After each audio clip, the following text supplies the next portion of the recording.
On the off-premise side, we see dollars up about 1.1%.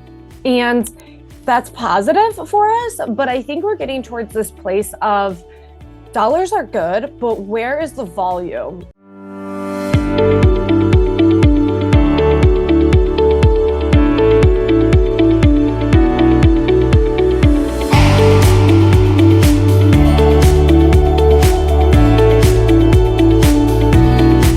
Everyone, good morning. So this is Ankita. I'm the Chief Growth Officer at Beverage Trade Network and USATT Trade Tasting. With me, it's Kaleigh. She is Director of Thought Leadership at NiQ Beverage Alcohol Vertical. And I believe she is with this vertical for the last 4 years. It was an immense pleasure for us at USATT to have her last year in 2023 as our keynote speaker.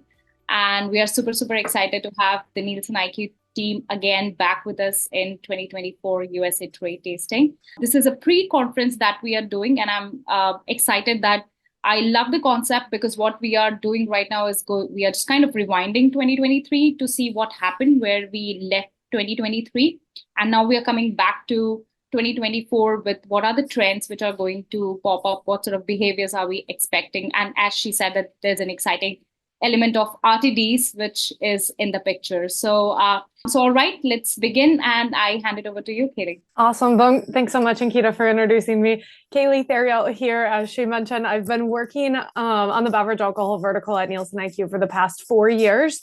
And it's been a really exciting time because 4 years ago was the start of COVID. So I've gotten to experience a really unique piece of the industry. And overall, I've been with Nielsen for 8 years, working across all different sorts of clients. And beverage alcohol is definitely the most exciting and the most dynamic. So really excited to get into things today. And as Ankita noted, we're going to first take a look a little bit back at 2023 through the rearview mirror.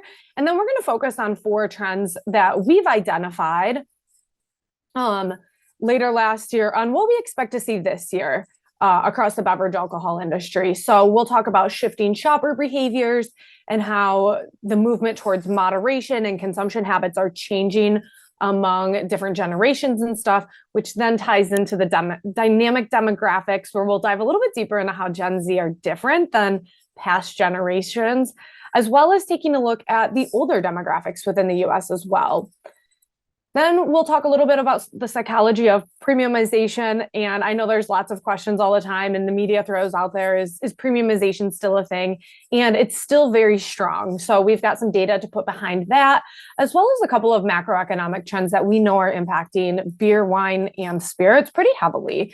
And I think we'll continue to see those this year. And then we'll end with flavor forward. And this will obviously include things like ready to drinks. I think those are the most flavor forward segment that we can look at. But then we wanted to talk a little bit about how flavors are coming through within specifically whiskey and tequila and a little bit in wine. So lots to talk through here today. So let's dive right into it, starting out with I'm going to show a little bit of on-premise and off-premise data today, but the bulk will be that off-premise. So keeping in mind off-premise being food, grocery stores, drugstores, liquor stores. And where total alcohol landed at the end of last year was that we saw some slight declines within the on-premise. And when we talked to our partners over at CGA, they mentioned that this was expected after the big year that 2022 had. It's not unexpected that 2023 had some really high comps to compete with, and the way in which consumers are changing their consumption habits is definitely playing into this as well.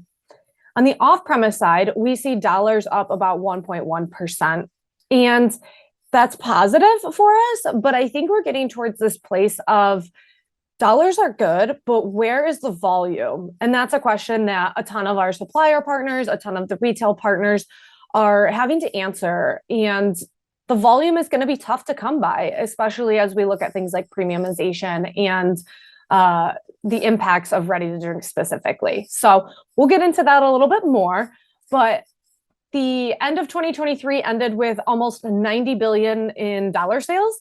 So that's a pretty significant number that we're talking about here in the off-premise only, and knowing that the on-premise is going to add a very significant amount to that.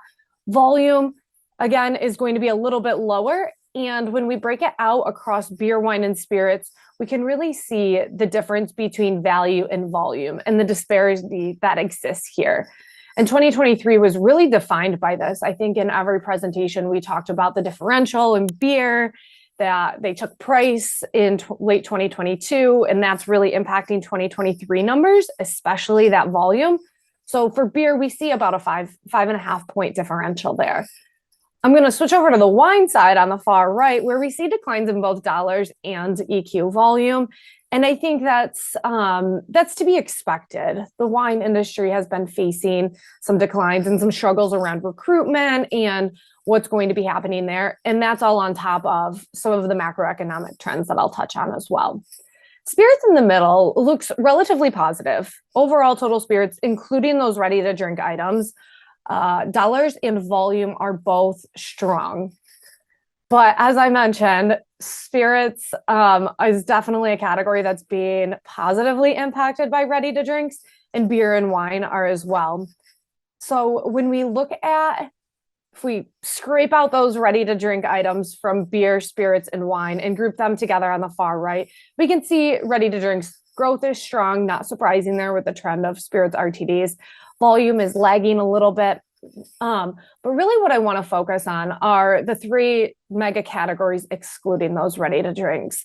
And when we look at these numbers, we start to get a little bit concerned on what else might be going on here.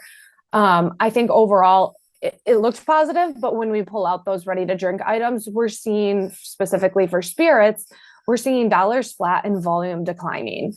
And so now we're at this standstill point of, well, we need to get those dollars back. We need to get the volume back into the category. And there's still more for us to dig into this year, and some more to come on that. We'll definitely have some more things to share by the time the event comes around. But really understanding how long this impact could go on for, when are we going to get back to a normalization level with beer, wine, and spirits, specifically within that spirits world, because that's where we're seeing the most impact. So really this fragmentation is starting to be created across beer, wine, and spirits. If we look at the past 5 years to just break down that split between spirits RTDs and spirits excluding RTDs, 5 years ago, very minimal impact, which I think we're all pretty aligned to, as spirits RTDs were pretty small. And then 2020, a couple of them started to get introduced. 2021, we hit that summer of seltzers, and those spirit-based seltzers performed really well. Trickling into 2022 and 2023, we see ready-to-drinks really start to take off, and we can see how much that's impacting spirits, excluding those RTDs, so that light blue bar.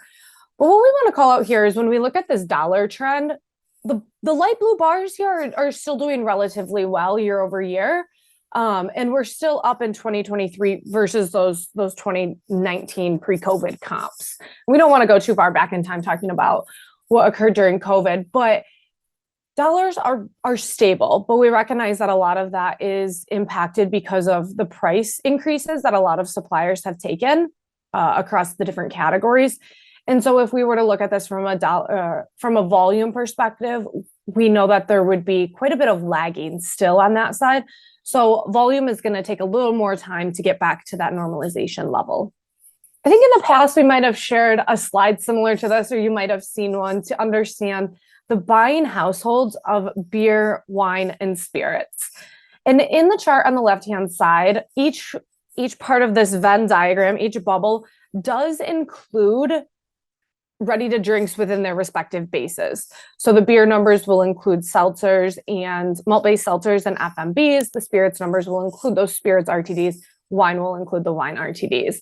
And when we look at the overlap of households and volume between each one of these, it's about 40% of the households, which is a lot higher than what we've seen historically. And we recognize that a lot of this is driven by the ready-to-drink products that are available. So we have people that used to stick in their lane, you used to be able to speak to a wine drinker, a beer drinker, spirits drinker. But nowadays we're talking to all types of drinkers, total alcohol drinkers, because of the proliferation of those ready-to-drink items here. And that's representative of about 65% of the volume. But what we wanted to do here is better understand the impact that these ready-to-drinks are having And so we decided to take them from each one of these three groups and bring them into a group of their own. And so now we're looking at four different circles here and trying to understand the overlap between all of them. And when we do this, we can understand that RTDs are definitely the driver of the overlap we saw on the left-hand side with the 40% of households. And now we're seeing 15% of the households buying all four of these categories. And I recognize that this slide is a little bit complex to understand at first, but we're going to continue this conversation around how the buyers are being impacted from these ready-to-drink items, and we're tracking it really closely. What's really interesting, though, is that the overlap of all four of these categories are really heavy buyers within beverage alcohol, still representing almost 30% of the dollar volume. So a lot happening there. And then when we isolate it to just those that exclusively purchase ready-to-drinks, it's a really small number. So RTDs are definitely impacting beer, wine, and spirits. It's creating this fragmentation, and then it's really impacting the volume of things as well. Double clicking into spirits a little bit further and looking at it by the different categories, this slide does a good job of being like that one-stop shop on how big are the categories, what's the change, and what's the absolute change. So we recognize that some, triple-digit, double-digit growth numbers are in a really small base. And so this slide helps us to put into perspective what's actually driving the dollar volume. And we can see that the majority of it is driven by those spirits RTDs, which is why we feel that it's important to start breaking them out and understand what's going on within these other categories. So tequila, American whiskey, cordials doing really well. We're going to dive a little bit deeper into some flavor trends that are happening with tequila and whiskey specifically. Cordials doing well because of their cocktail mixability and things like that. We see popular cocktails coming up, margaritas, the espresso martini, and people are really liking to make those at home if they're not enjoying the RTD version. Ready to serve cocktails also doing well, so that's something we're going to continue to monitor. And non-alc spirits, very small, but still growing quite a bit. On the right-hand side of the slide, it's no surprise that we see some drags from Scotch and Cognac facing some allocation issues over the past couple of years, but still bringing down the category a little bit. Wine, on the other hand, does face really unique declines. Over the past several years, I think there's always been this trend of what's more popular, red or white, and for a while, we saw red doing really well for a couple of years and in the green, in the positive. But now we're seeing some declines coming through in red table wines. And so that in 2023 was down about 3.3%. White table wines, on the other hand, pretty flat, but compared to the rest of the category, they're really bucking the trend here. And so we can see that consumers shifting into a little more of the sweeter profiles when it comes to some of those wines. Rosé and sparkling are also facing some declines in 2023, but again, a lot of that related to some of the recruitment issues and what's going on with the economy. Quick snapshot of e-commerce. It's relatively small for total alcohol, still only about 4% of sales, but we wanted to touch on it a little bit because e-commerce is important for our beverage alcohol buyer and their CPG purchasing. And so they're very commonly doing they're shopping in an app and then they're going to the store to pick it up. And that's really being reflected within our alcohol numbers as well. So online is declining, not surprising as it really took off during COVID. I think there is a struggle in terms of how quickly some things can get delivered for consumers, especially if they're wanting the consumption timing of their products right then and there. But we do see some positive growth coming from the pickup method. So that would be ordering on the app, going to the store to pick it up, that click and collect. And they're likely doing it with the purchase of other groceries and such. So this comes from our Omni sales tool, and we can dive a little bit deeper into these trends. But for the time being, e-commerce is relatively steady, always between that 3 and 5% throughout the year, and peaking a little bit more during the year-end holidays when consumers are a little more time-starved. So that was our quick snapshot to look back at 2023. But now we're going to move into those 4 consumer trends that we at NIQ defined late last year, starting with shifting shopper behaviors. And there's a few different ways in which we wanted to look at the broader trend of shifting shopper behaviors and understanding what might be driving within that. We do see consumers leaning into the convenience channel and also the convenience of consumption. So RTDs are related to that. But for this one, we're going to really focus on how consumers are looking for a friction-free shopping experience. And the convenience channel has become a destination for that, not only with beer and RTDs, but we actually see it with spirits as well and wine. On the wellness side of things, we see consumers looking for wellness across their total store purchasing and starting to see some of that trickle into the alcohol world as well. But it's sometimes a little bit tough to talk about wellness within alcohol and how those two pieces fit together. But we see some consumers leaning into better for you options, some free from attributes that we'll highlight, as well as moderation through some non-alcohol beer, wine, and spirits options. Finally, we see consumers shopping a little bit different when it relates to sustainability, and they're understanding corporate responsibility a bit better than what we've seen in the past as they become more aware. And we had a survey last year that said that 92% say that sustainability is important when choosing a brand. And that's overall for their total store purchasing outside of alcohol, but inclusive of alcohol. And so we're probably going to start to see more of that impact within the BevAl world as well. Recyclability, still a top claim that we track, not surprising within the alcohol world. So diving into that, the first shifting shopper behavior of consumers that are seeking out friction-free shopping experiences, we have a tool called Omni-Channel Shopping Fundamentals. It's a mouthful. And historically, the top driver for consumers on why they would choose an in-store location for shopping has always been about price. Historically, we've seen it price has always been the top one. And with this most recent update, we've actually seen price fall to number 2 and consumers prioritizing a convenient location over price. Price obviously still matters. It always will matter. Having the right price and a promoted price and a low price will definitely be beneficial, among other things related to the cleanliness of the store and the employees. But convenient location is really what consumers are saying drives them to choose an in-store location. Related to that is the point on the bottom about checking in and out of store. And that relates back to the convenience side of things, where somebody can go in, quickly find what they're looking for from a beer, wine, or spirits purchase, depending on what's legal to be purchased there. And then they want to check out pretty quickly. So consumers are seeking out this friction-free shopping experience because we're all starting to get a little bit time-starved with everything else that's going on in life. And so the ease of purchasing is benefiting the stores that are able to provide that for their customers. Taking a look at the different ways in which we see RTDs impacting total spirits, I wanted to show a couple of different panel metrics here. The blue bars being for ready-to-drink items and the gray bars being for spirits excluding RTDs. And we can see that those gray bars across the left side of that dotted vertical line, they're all negative. And we're starting to see impacts that ready-to-drinks are having on spirits overall. Value per buyer is down, repeat rates are declining a little bit, and occasions are also down, penetration slightly down, but really it's that occasions and how much people are spending that are driving a lot of declines for spirits excluding ready-to-drinks. And on the flip side of that, we see ready-to-drinks doing relatively well with repeat rates, growing penetration numbers, so whether people are switching between the two, but this is something we're going to continue to monitor.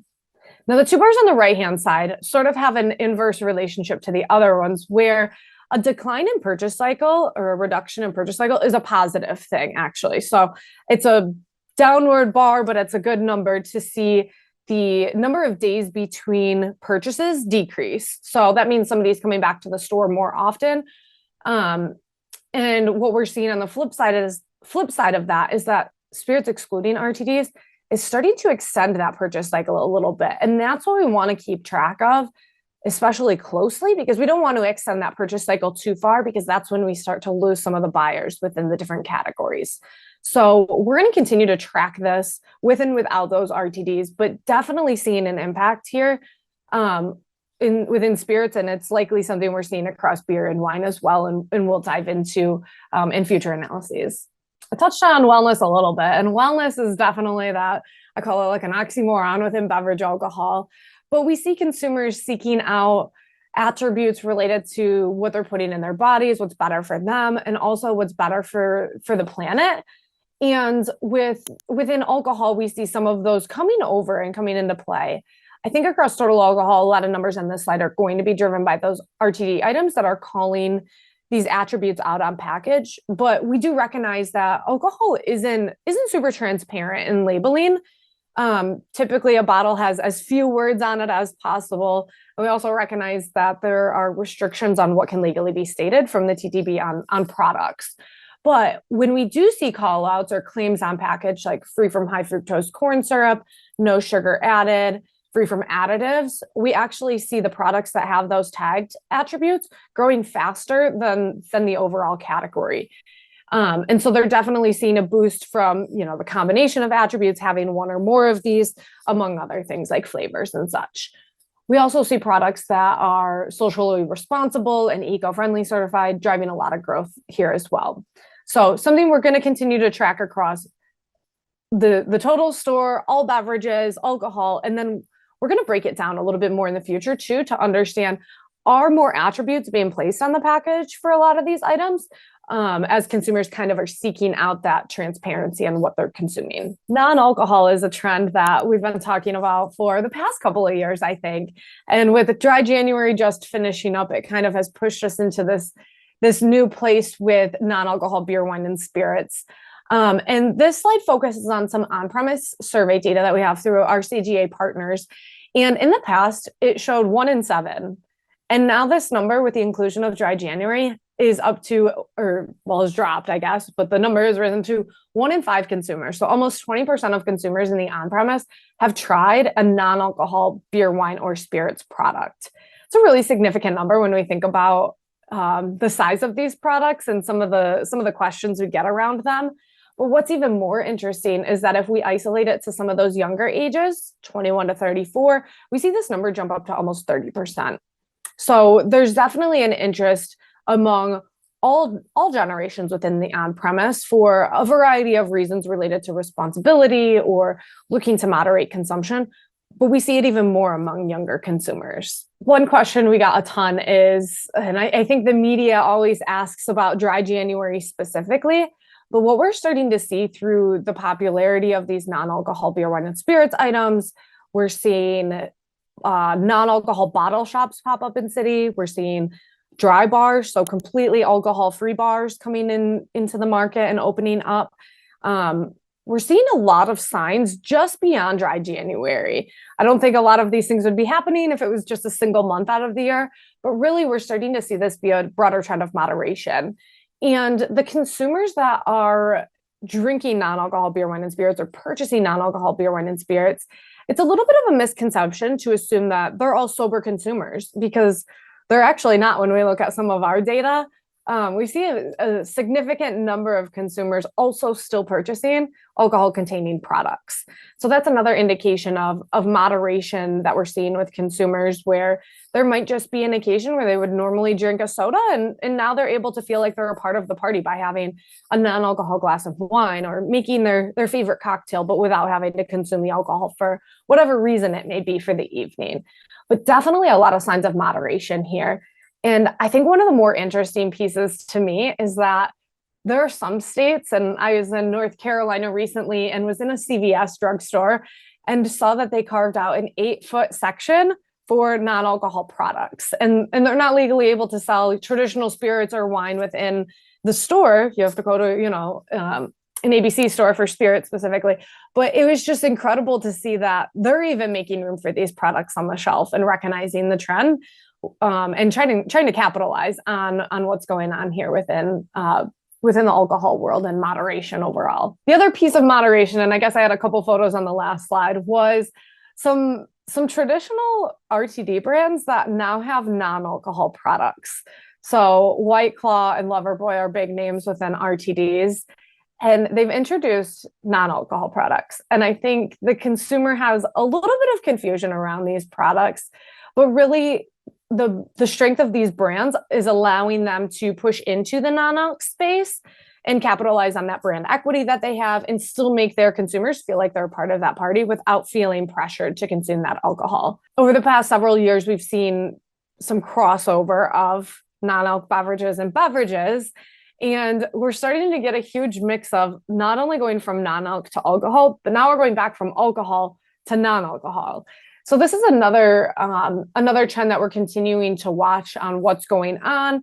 Are consumers confused? Is there a concern with some of these products if they get into the wrong hands for consumption, as the brands look relatively similar in the images?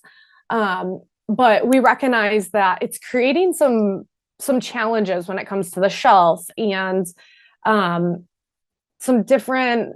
I think we're still trying to understand the impacts to the shelf for these products. Do they sit with alcohol products? Do they sit with non-alc?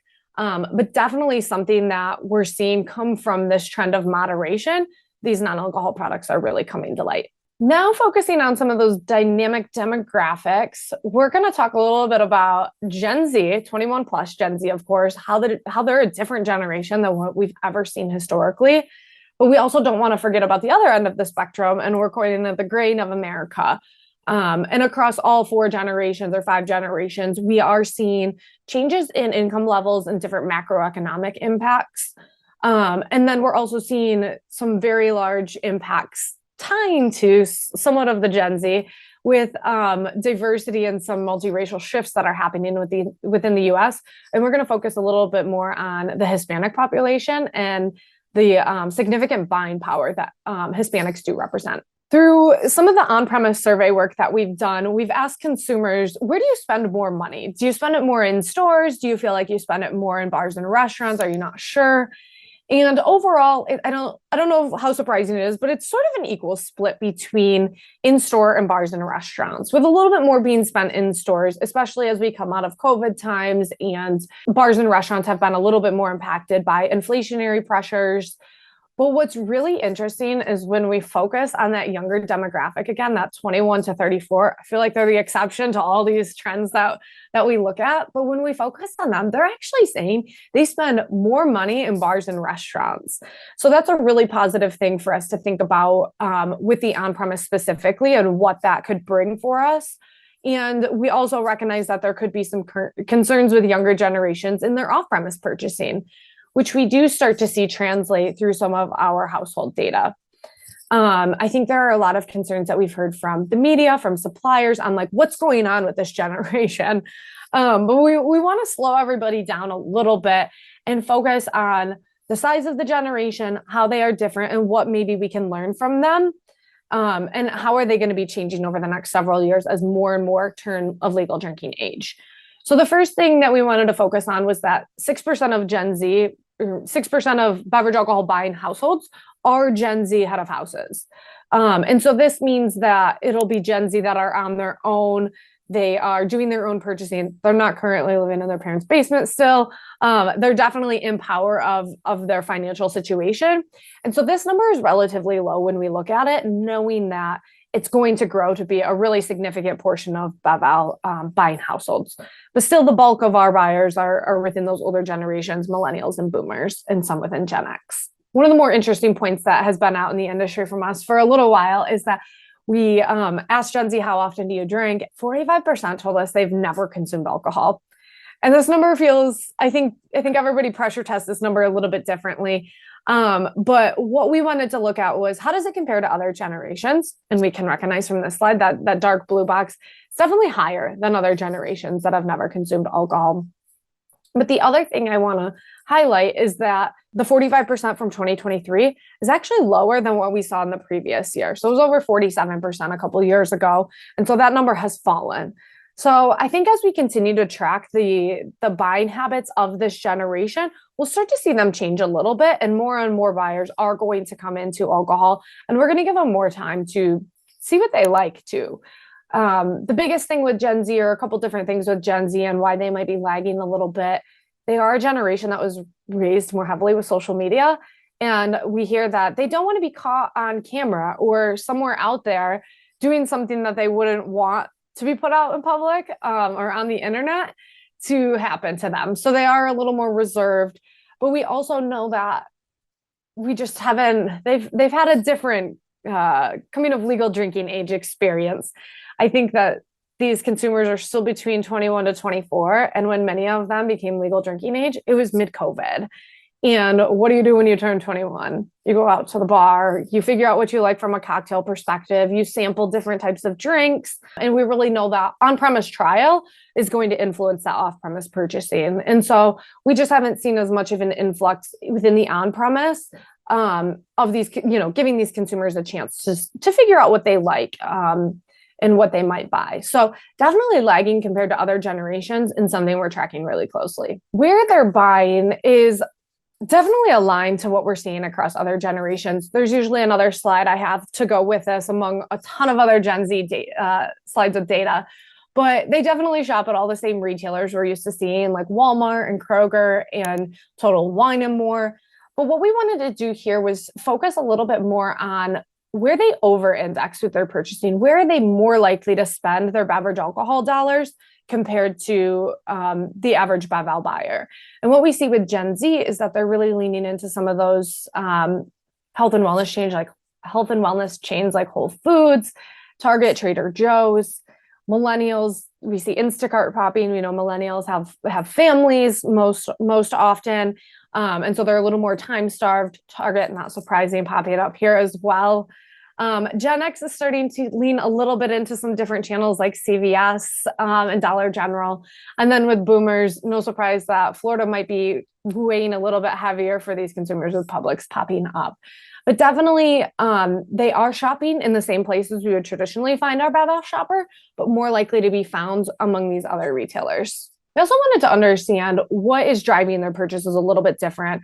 And I think the first assumption is the way to influence off-premise purchasing is through social media with alcohol. And what we actually see is that Gen Z are similar to other generations in that they care about quality, they care about prices, whether it's on sale or a lower price. And what I want to focus on here are those 3 dark blue bars where one of the highest weighted items that they're more likely to be influenced by is recommendations by friends and family. So they're really influenced by their social circles and what everybody around them is drinking, as well as some recommendations from their family members. Sustainability is also popping up here, and that they care more about the future of the planet and sustainability trends that are happening. So there will be more of a focus on some of those attributes. Social media is more important to this demographic, to Gen Z. Not surprising. They are influenced by social media, but these other attributes listed above are definitely bigger influences for Gen Z than what we see for social media. But on the flip side of that, social media comes into play when we talk about the on-premise. And so Gen Z are getting a lot of their food and drink trends from TikTok, and they're constantly browsing what's out there. So it might not necessarily be influencing their purchasing rate away of a certain brand of alcohol, but they're definitely taking their social media presence into the on-premise. And we do see that almost 3 in 4 consumers, or over 3 in 4 consumers, are 3 in 4 Gen Z consumers are visiting the on-premise weekly. And that's much higher than what we see with other generations. And so they're likely spending more of their dollars here. And then almost half of Gen Z told us that a night wouldn't be complete or wouldn't have happened without a post to Instagram. And so to me, that's kind of funny that if you didn't post it to Instagram, it didn't happen. We do see that with other generations as well, but they're definitely caring about that a little bit more. And then on the right-hand side of this slide, Gen Z do care about brands that are promoting good values, ethical practices, social responsibility, LGBT plus social things as well. I briefly touched on the Hispanic population and the really significant buying power that we're seeing come through. To touch quickly on a couple of high-level Hispanic facts, about 62.1 million households within the US, and there are almost 16 million legal drinking age Hispanic consumers that are buying beverage alcohol in the latest 52 weeks that hold a significant amount of buying power of almost $8 billion. So we see Hispanic consumers being a big influence on trends and contributing a lot when it comes to the BevAl purchasing.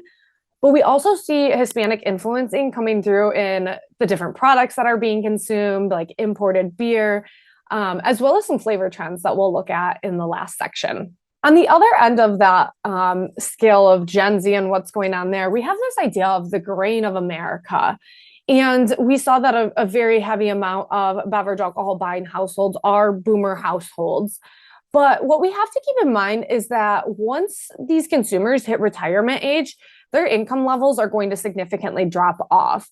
And so the amount of disposable income that they're going to have to spend is going to be reduced. And so therefore, they're going to have to make some choices on what they decide to purchase. And we also know that this older generation is a little more impacted by some health concerns and things like that. And so they might be cutting out their drinking as well.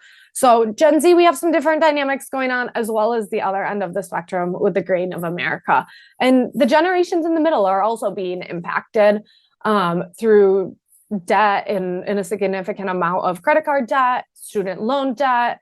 So really understanding how each one of these age demographics are impacted is important to understand how purchasing will continue for beverage alcohol. Over the past few years, post-COVID, NielsenIQ has done some global thought leadership around the economic divide, where we've looked at consumers to understand how they're feeling about their current financial situation. And it's been really great to be able to track this over time. In our most recent survey that came back, and we're isolating this to US consumers, but we do have it on a global basis as well.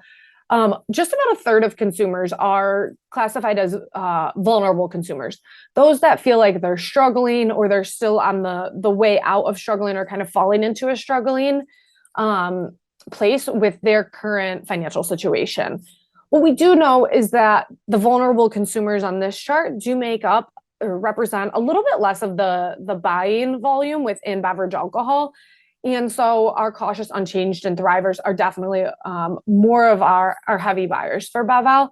But something to think about as we think about the year ahead, it's something for us to put into perspective of how much or where the volume is going to come from a consumer standpoint and how consumers are being impacted financially. Shifting gears into premiumization, there's a few different ways in which we can think about premiumization.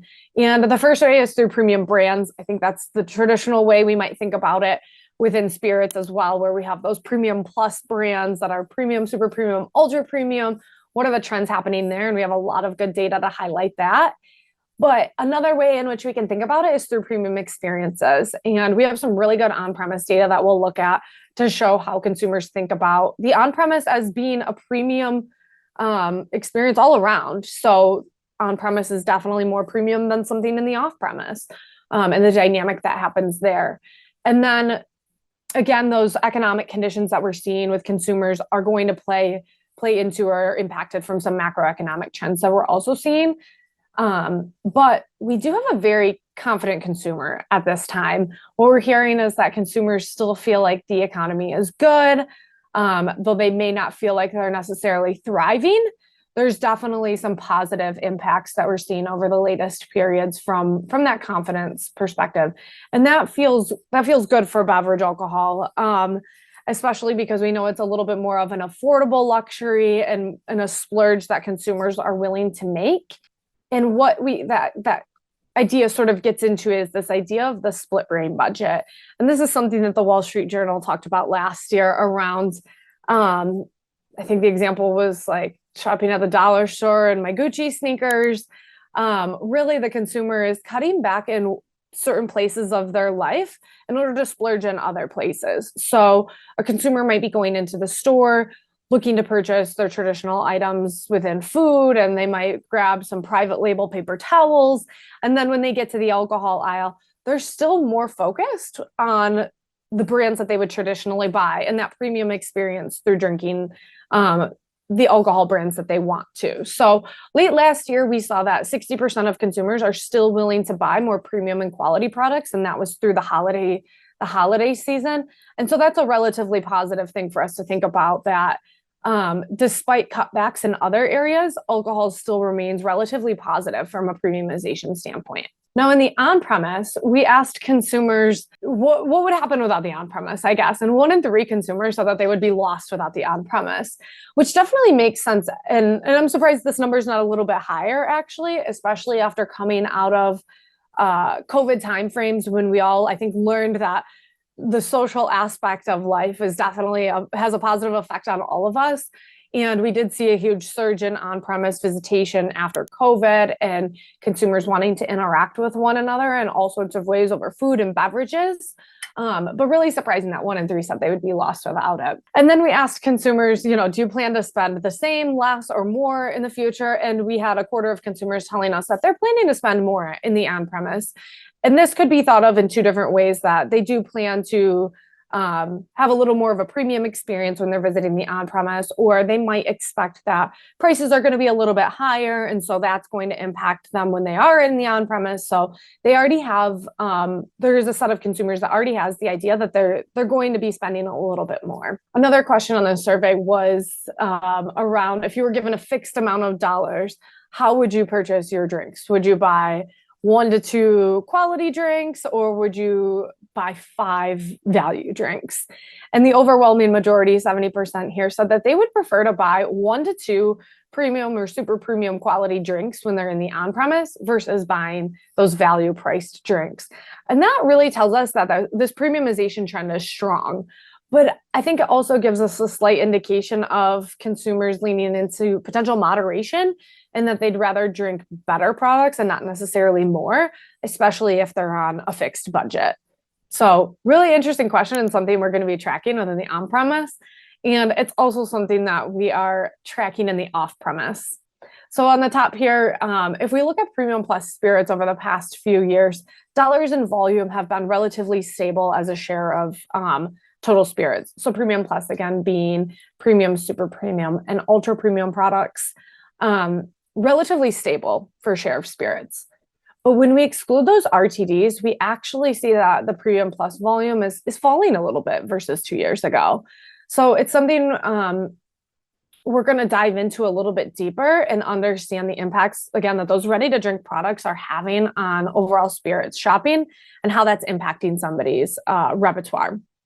The other thing we like to talk about here is that it's not necessarily a trading up or a trading down, but really consumers have a set of products that they're willing to choose from. And we see consumers making different choices within their repertoires, but still sticking within the premium plus space most commonly. On the wine side, we wanted to isolate it a little bit to see what the sweet spot is for table wine specifically, or still wine here. And what we see is that $18 to $20 range is really doing well within the wine space. Overall, wine is declining, and the declines are lessening a little bit, which we can see on this slide with a 2% decline versus a year ago. But still wine, $18 to $20 is bucking that trend and finding some growth. So that sweet spot and that threshold, that $20 threshold, is definitely in the consumer mindset as they're shopping for different wine products. So wine premiumization is a little bit different.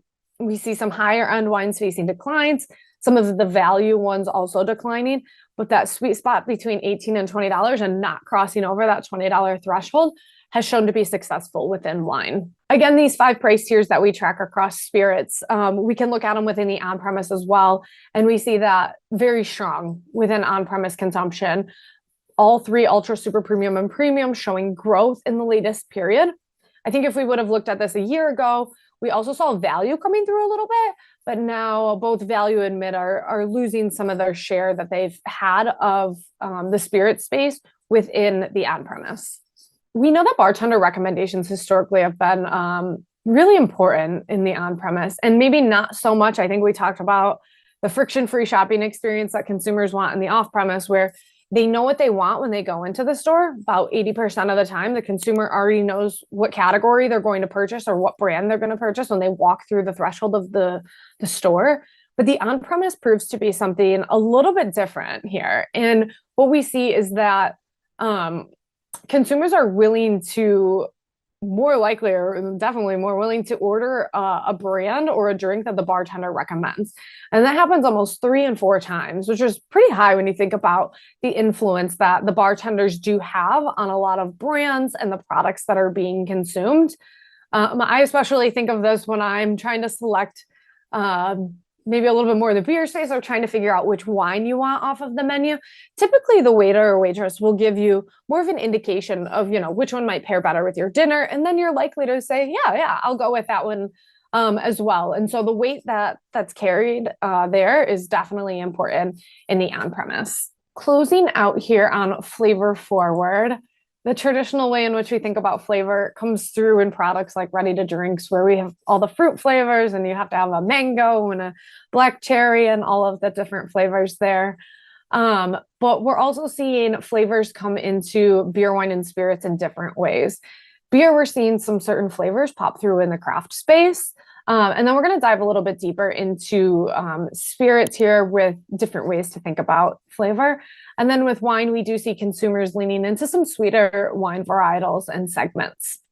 And then in the on-premise, we see flavor at the forefront of all these cocktail trends and all of the different ingredients that are starting to be placed into cocktails and what might be changing. And then these are also making their way back into ready-to-drink products. So looking over the past 5 years at those ready-to-drink products, definitely have surpassed $10 billion. I think we're going to continue to see this number grow, but we're going to start to see it mature a little bit more too.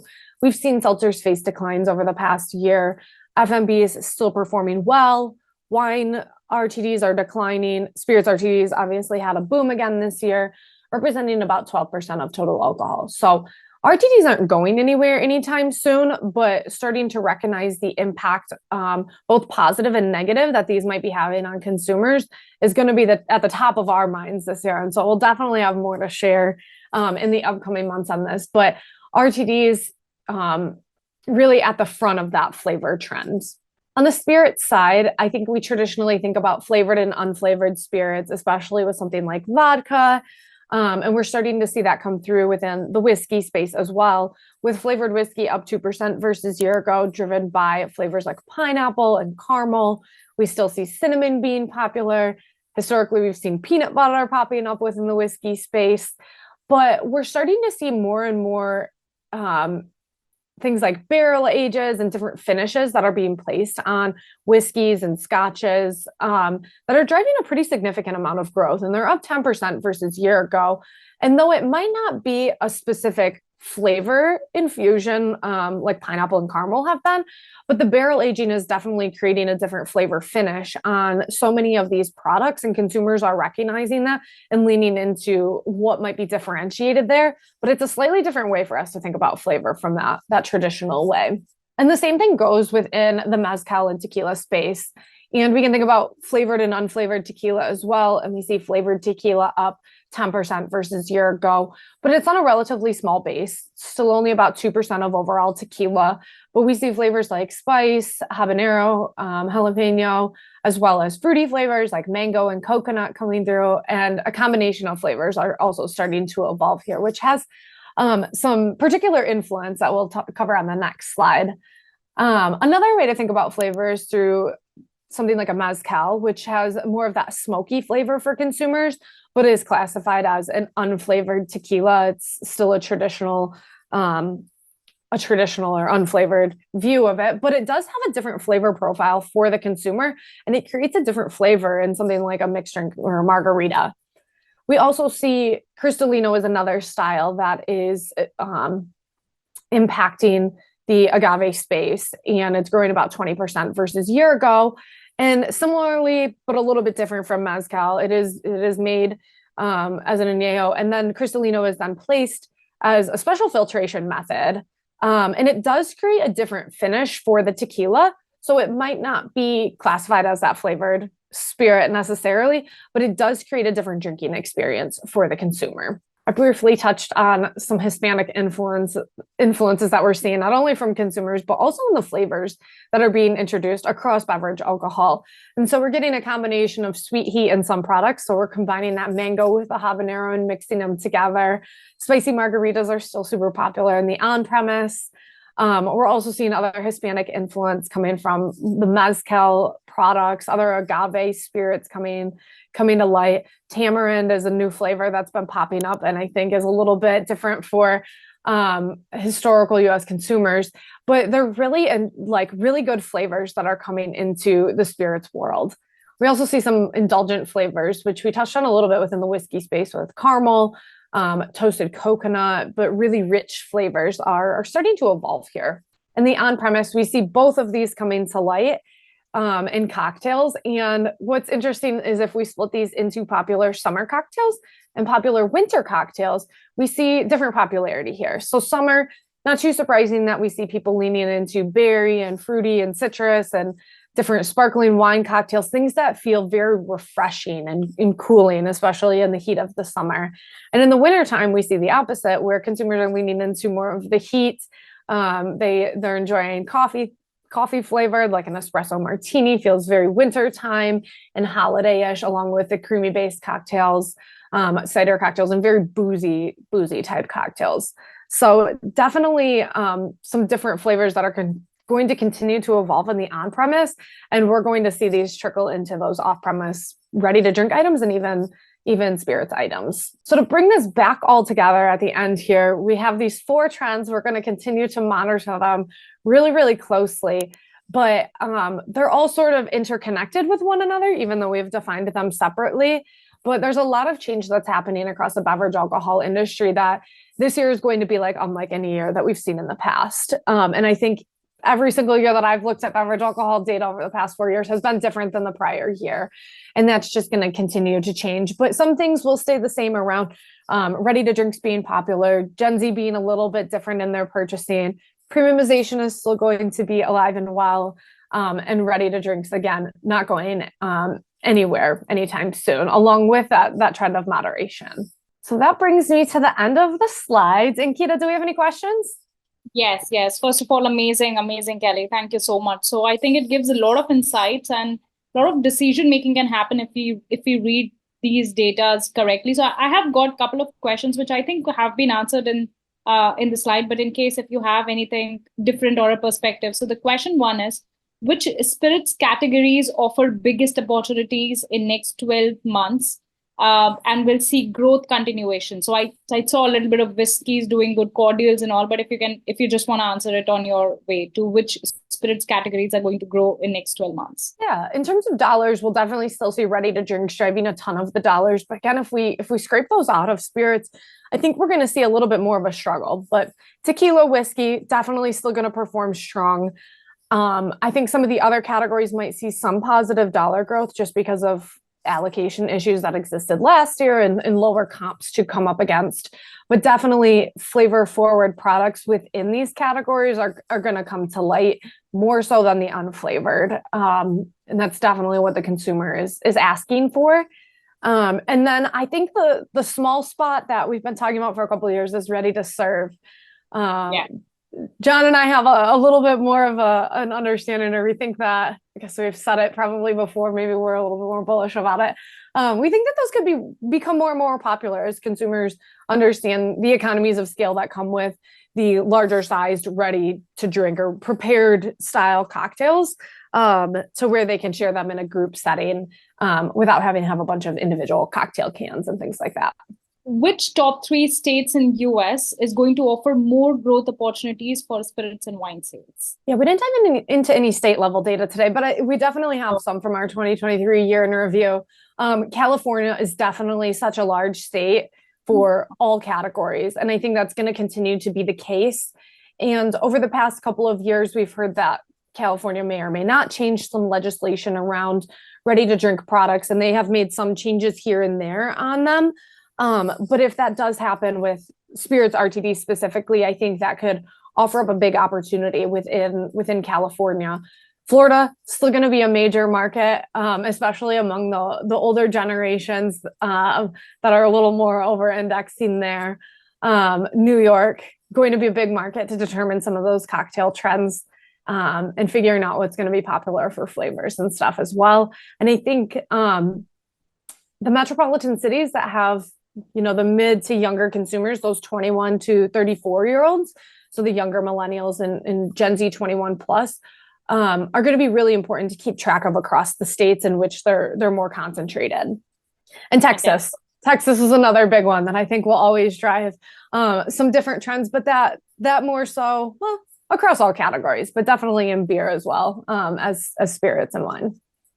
Super. One last question, Kaleigh. So what kind of product supermarkets are developing when it comes to private label for next 12 months? Yeah, private label is a little bit tricky for us to track at NIQ. I think consumers think about private label differently within beverage alcohol. There are a couple of retailers that have done private label relatively well. Costco, for instance, has their brands that are truly like their branded private label of Kirkland. But with other retailers, it's more of that control brand. It's a branded private label. And if they're falling into the sweet spot for some consumers, that could be a potential opportunity, especially if you're getting the pricing right with something like wine. So if you have a private label wine or a control brand of wine that sits between that $18 to $20 spot, you might be able to entice some more purchasing there as other brands take up their price and cross over that $20 threshold. Within spirits, I think it's a little more difficult with private brands, but we'll probably see more come through or be utilized. I guess some of the bulk spirits be used in ready to drink and ready to serve products. But still some of the branded spirits are where consumers are going to be sticking to probably.